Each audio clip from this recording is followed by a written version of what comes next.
안녕하세요, 청취자 여러분. 오늘은 19세기 초 조선, 그 격동의 시기를 뒤흔들었던 아주 큰 사건이죠.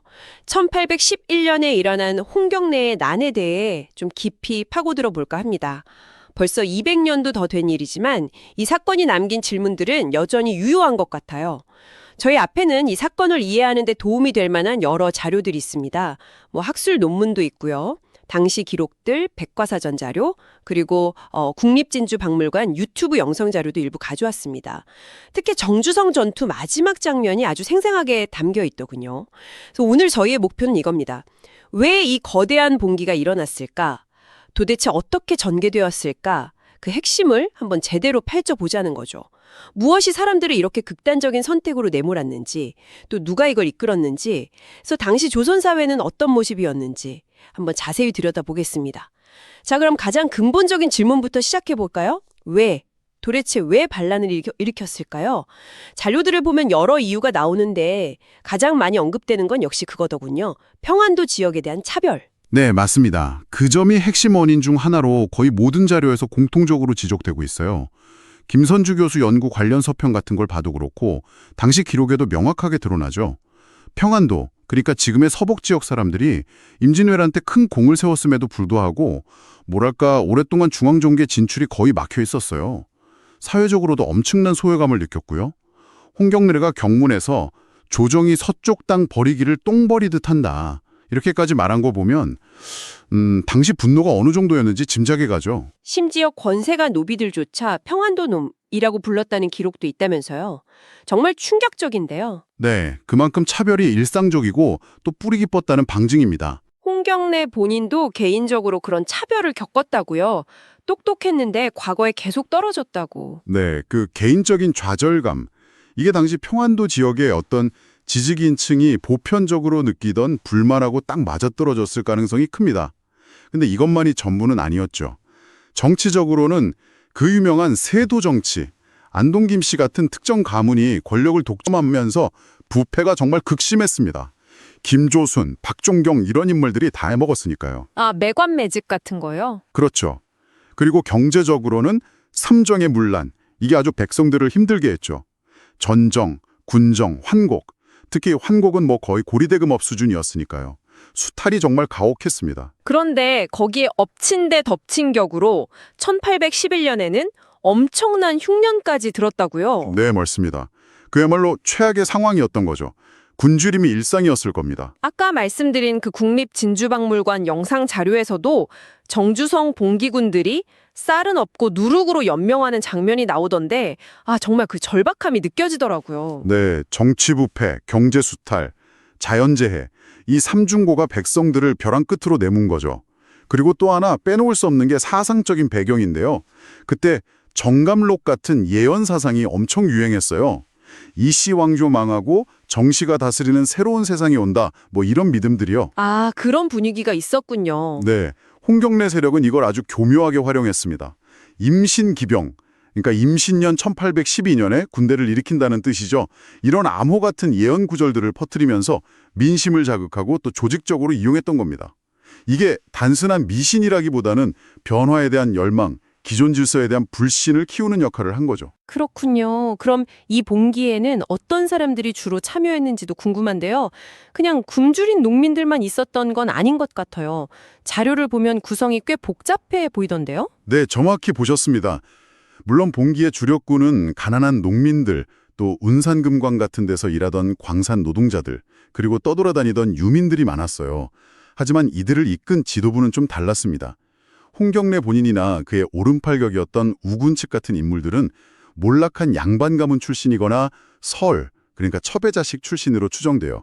학식은 있는데 신분이나 지역 때문에 사회적으로 인정을 못 받던 그런 지식인들이었죠. 아, 진사시험에 합격했던 김창씨 같은 사람도 있었다고요? 네, 맞습니다.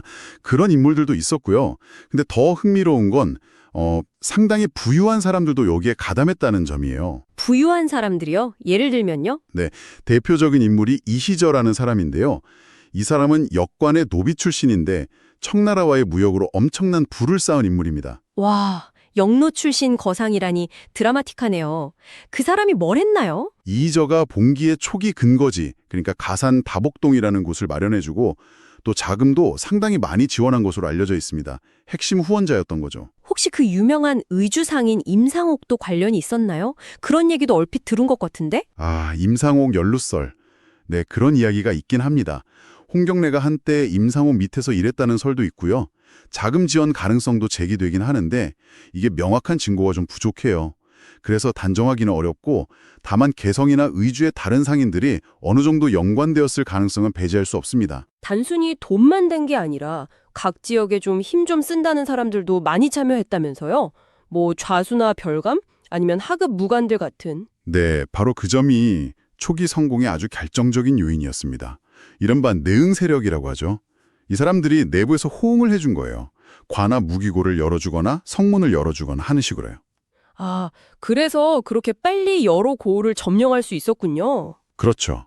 저항 없이 그냥 거의 무혈입석하다시피 한 곳도 많았습니다. 그러니까 결국 홍경래 나는 차별에 분노한 서북지역 지식인들, 또 새로운 세상을 꿈꾼 야심가들, 여기에 돈을 대는 부유한 후원자들, 그리고 절망에 빠진 수많은 민중들, 심지어 일부 지역 유력자들까지 정말 다양한 사람들이 얽힌 복합적인 연합체였다 이렇게 볼 수 있습니다. 이야, 이렇게 다양한 사람들이 모여서 무려 10년 동안이나 준비를 했다니 그 치밀함이 정말 대단한데요. 그냥 즉흥적으로 일어난 사건이 아니었군요. 네, 맞습니다. 상당히 오랫동안 준비했어요.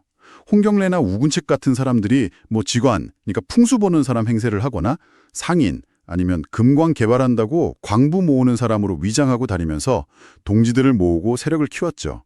말씀하신 것처럼 가산 다복동 같은데 비밀 아지트도 만들고 운상금광 채굴한다는 핑계로 모인 사람들을 몰래 군사훈련시키기도 하고요.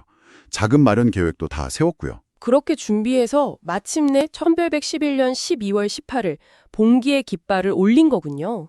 초반 기세는 정말 무서웠다고요. 네, 정말 파죽지세였습니다. 내부 협조 세력 턱도 컸지만 열흘 만에 청천강 이북의 주요 고을, 가산, 곽산, 정주, 선천, 철산 등등 한 10여 개 지역을 순식간에 점령했으니까요. 와, 열흘 만에요? 대단하네요. 관군이 제대로 손쓸 틈도 없었죠. 그런데 이 기세가 계속되지는 못했습니다. 봉기군의 초기 목표 중 하나가 평양성 점령이었는데 이게 실패하면서 상황이 좀 꼬이기 시작해요. 아, 평양성 점령 실패가 큰 분기점이었군요. 거기서 뭔가 일이 잘 안 풀렸나요? 뭐 화약이 젖어서 불이 안 붙었다는 얘기도 있던데요. 네, 그런 기록이 전해집니다. 대동강변 관청 밑에 땅굴을 파고 화약을 설치했는데 하필 눈 녹은 물이 스며들어서 불발되었다는 거죠. 이게 사실이라면 참 어이없는 이유로 계획이 틀어진 건데요. 허무하네요. 그렇죠. 어쩌진 평양 점령이 좌절되면서 봉기군 사기는 좀 꺾이고 반대로 관군은 시간을 벌어서 전열을 가다듬을 수 있었죠. 결국 관군의 본격적인 반격이 시작됐고 특히 박천 송림리 전투에서 봉기군이 크게 패배합니다. 송림리 전투요? 네, 이 패배가 아주 치명적이었습니다. 이 전투 이후로는 봉기군이 더 이상 공세를 펴기 어렵게 됐고 결국 마지막 거점인 정주성으로 후퇴해서 농성전을 벌이게 됩니다. 바로 이 정주성 농성. 여기가 홍경래의 난에서 가장 비극적이면서도 또 가장 강렬한 장면으로 남아있는 것 같아요. 아까 말씀드린 유튜브 영상도 이 부분을 다루고 있고요. 성 안에 갇힌 사람들, 그 굶주림과 절망 속에서도 끝까지 저항했던 모습들. 상상만 해도 참혹합니다. 네, 정말 끔찍했을 겁니다. 관군에게 완전히 포위된 상태에서 거의 넉 달, 그러니까 100일 이상을 버텼어요. 성 안에는 봉기군만 있었던 게 아니라 관군의 보복을 피해서 들어온 인근 지역 주민들도 상당히 많았다고 합니다. 식량은 당연히 부족했을 테고요. 그럼요. 기록에 따르면 처음엔 소, 닭, 돼지 잡아먹다가 나중엔 개나 말까지 다 잡아먹었다고 해요. 그만큼 절박했던 거죠. 하지만 외부 지원은 완전히 끊겼고 관군의 포위망은 점점 더 좁혀왔습니다. 결국 관군은 성벽을 직접 공격하는 대신 다른 방법을 썼다고요? 그 땅굴 파는 작전? 네, 굴토작전이라고 하죠. 이용원 같은 관군 지휘관들이 성벽 매트로 땅굴을 여러 개 팠어요. 그리고 그 끝에다가 어마어마한 양의 화약을 설치한 겁니다.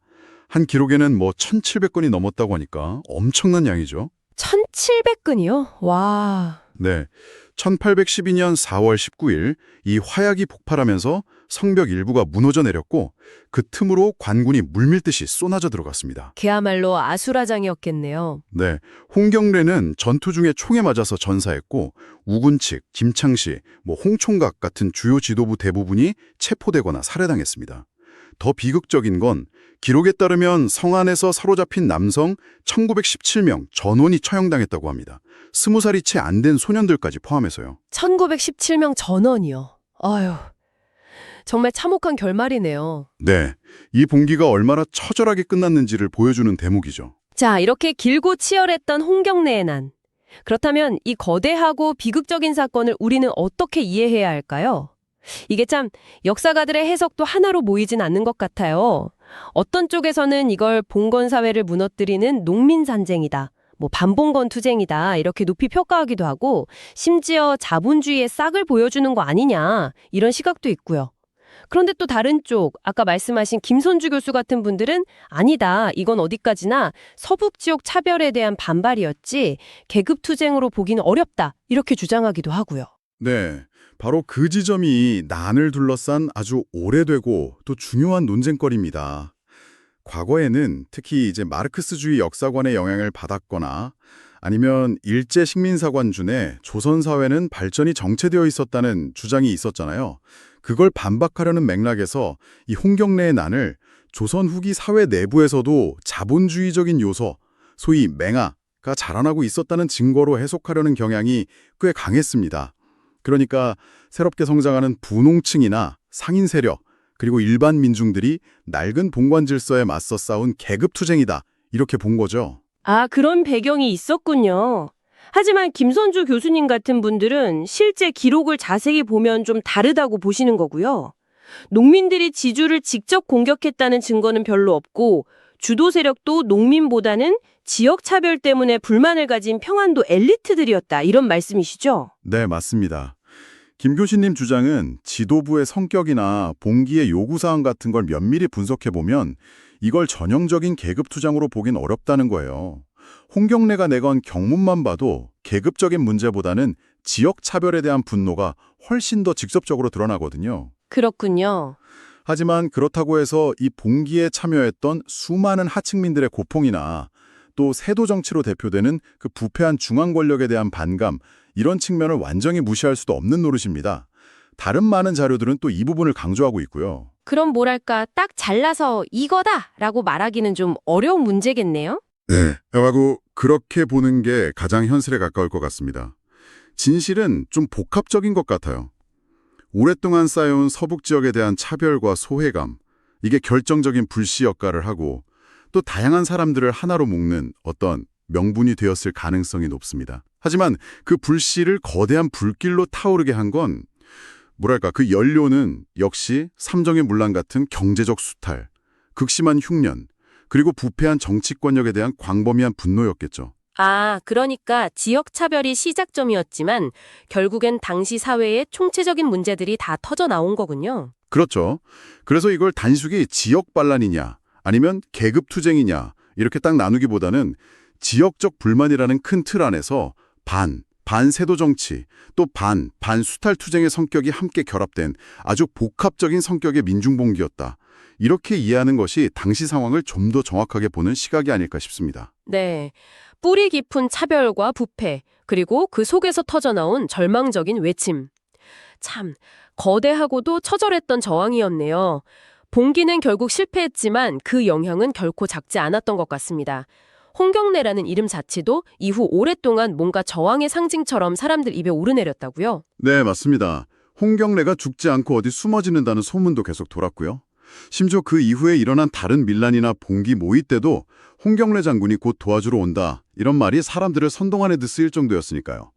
특히 한 50년 뒤에 일어나는 임술농민 봉기 같은 전국적인 항쟁에도 분명 영향을 미쳤다고 평가받습니다. 그리고 이 사건은 또 우리 역사 속에 생각보다 깊게 박혀있는 지역 갈등의 문제를 다시금 생각하게 만들죠. 그러네요. 자, 오늘 저희는 홍경래의 난이라는 사건을 여러 자료를 통해 깊숙이 들여다봤습니다.